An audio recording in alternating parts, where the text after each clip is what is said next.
Let's make vanilla cake without an oven. Hi everyone, welcome to my channel. If you are new here, welcome to Vicky in the kitchen. To begin with, we are going to be using half cup of margarine. Your margarine should be soft and at room temperature, okay? So you are going to just whisk it for a few seconds so that it's easy to work with. So for this recipe, you can also use butter. Our margarine is loosened up now. We want to add the granulated sugar. This is 3/4 cup of granulated sugar.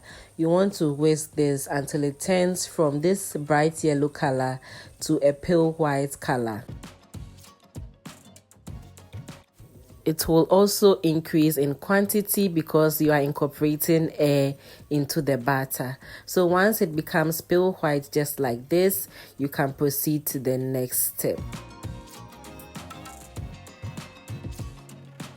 Going forward, we have 3 room temperature eggs here. Remember to always crack your eggs separately so that you don't get bad eggs mixing into your eggs, okay? Whilst that is going on, let me take this moment to appreciate all of you who have been watching my videos and liking, commenting, and sharing.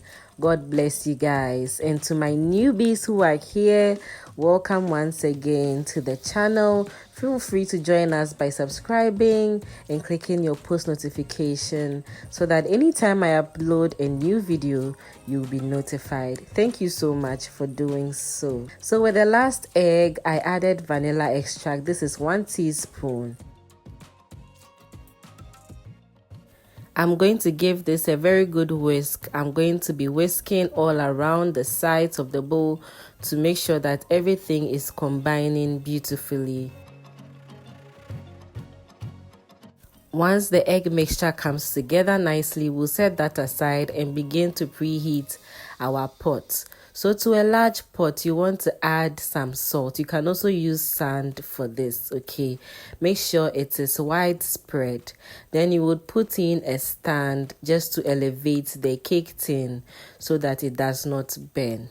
Then you will cover it and then let it preheat under low-medium heat for 10 to 15 minutes.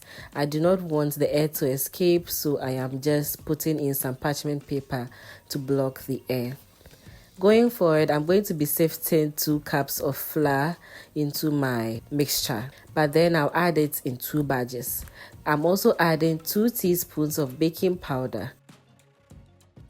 This is also a reminder to always remember to sift your flour because there are so many unwanted particles that you would not like, and it also incorporates air into the cake so that it does not become dense. Then after sifting, I added about 1/4 teaspoon of salt, and this is a cup of milk, but then I'm going to be adding it in 2 halves. You can mix milk powder and water, and then you can also use evaporated milk for this. Mix it gently so that it does not spill. Then once it is almost combining, you can add the rest. This is the last and final portion of milk. We are going to give this a gentle mix with a whisk to make sure that everything is well combined.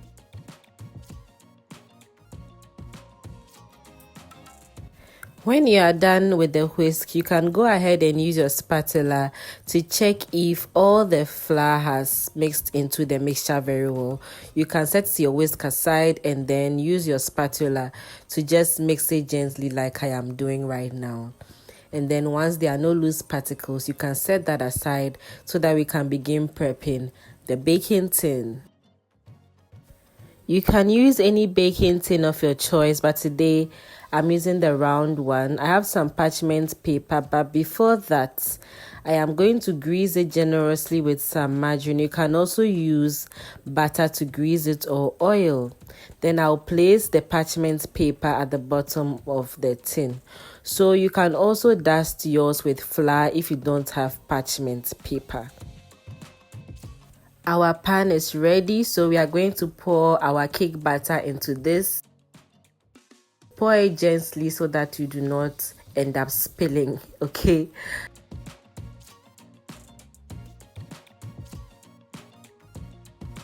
After pouring the cake batter, you are going to use your spatula to level the batter, just to make sure that it is evenly distributed. Then you are going to tap it on the work surface gently, and we are going to place this in our preheated pan. Once the baking tin goes into the pan and you cover it, make sure you don't end up opening it until after 30 minutes into the baking process. This should bake under medium-low heat for about an hour and 30 minutes, or until you insert a skewer or a toothpick and it comes out clean, just like I am showing you in the video. That indicates that your cake is well done. If it's not clean, cover it for a few minutes and let it bake. Then you can check it again. So now we are going to take the cake out of the pan.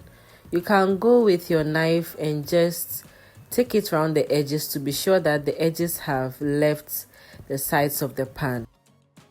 Then you turn it over onto a flat plate or my board like I'm doing, and then the cake will come out seamlessly. Especially when you place parchment paper under it, it should be able to come out easily. The cake should be left to cool down for about 20 minutes or until it gets to room temperature. But I went ahead to cut it straight away. It came out so nice and fluffy. Let me know in the comments section what you think about this recipe. I'll be glad to read all your nice comments, and also let me know when you give it a try. Thank you so much for watching this video. I will see you in my next video. Remember always that God loves you and has a great plan for your life. And enjoy cooking. Bye.